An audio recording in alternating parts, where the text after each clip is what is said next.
আল্লাহ পাক বলেন ইন্না আনজালনাহু ফি লাইলাতিল কদর, নিঃসন্দেহে আমি কোরআনকে নাজিল করেছি কদরের রাতে। কোন রাতে? ওয়া মা আদরাকা মা লাইলাতুল কদর। হে নবী মুহাম্মদ সাল্লাল্লাহু আলাইহি ওয়াসাল্লাম, আপনি কি জানেন কদরের রাত কি? লাইলাতুল কদরি খায়রুম মিন আলফি শাহর। আল্লাহ পাক বলেন কদরের রাত হচ্ছে হাজার মাসের চাইতে উত্তম। সুবহানাল্লাহ।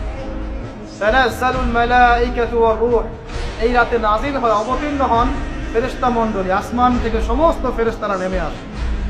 ওয়ার রূহ, এবং জিবরাইল আলাইহিস সালামও নেমে আসে।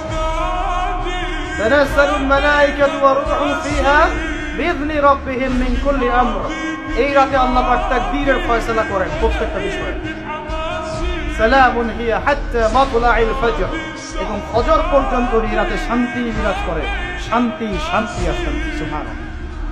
এই রাতে যে ইবাদত করবে হাজার মাস ইবাদত করার নেকি পাবে।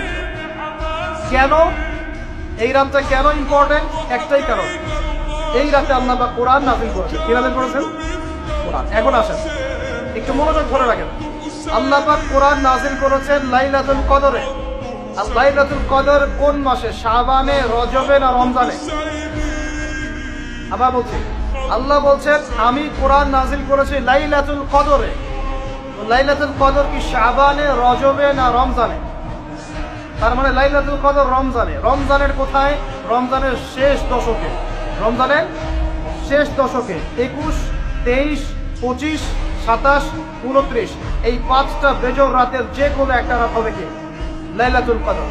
তার মানে আমরা বুঝতে পারলাম কোরআন নাজিল হয়েছে লাইলাতুল কদরে, লাইলাতুল কদর হচ্ছে রমজান মাসে, অর্থাৎ কোরআন নাজিল হয়েছে রমজান মাসে। ঠিক আল্লাহ পাক সূরা বাকারায় বলছেন শাহরু রমাদানাল্লাযী উনজিলা ফীহিল কুরআন। রমজান সেই মাস যেই মাসে শুধু কিবলাই পরিবর্তন হয়নি, শুধু বদরের যুদ্ধই করা হয়নি, রমজান মাসে কোরআনও নাজিল হয়েছে। আল্লাহু আকবার। এখন বুঝতে হবে, এবার এই জায়গায় আসেন, যখন কোরআন নাজিল হচ্ছে তখনকার পরিবেশটা কেমন? এই যুবক ভাইরা একটু খেয়াল করেন, আপনাদের জন্য এই লেকচারটা ইম্পর্টেন্ট, আর আগামীর কাজগুলো আপনাদেরকে করতে হবে। রমজান মাসে কোরআন নাজিল হয়েছে, এখন দেখবো আমরা কোরআন কোন প্রেক্ষাপটে নাজিল হয়েছে, কেন নাজিল হলো, কোরআন নাজিল হওয়ার কি প্রয়োজন ছিল বিশ্বে। কোরআন নাজিল হয়েছে এমন একটা সমাজে, যে সমাজটাকে আমরা বলি আইয়ামে জাহিলিয়া। কি বলি ভাই? কোথায় নাজিল হয়েছে? হেরা গুহায়। তার উপর নাজিল হয়েছে মুহাম্মদ রাসূলুল্লাহ সাল্লাল্লাহু আলাইহি ওয়াসাল্লামের উপরে।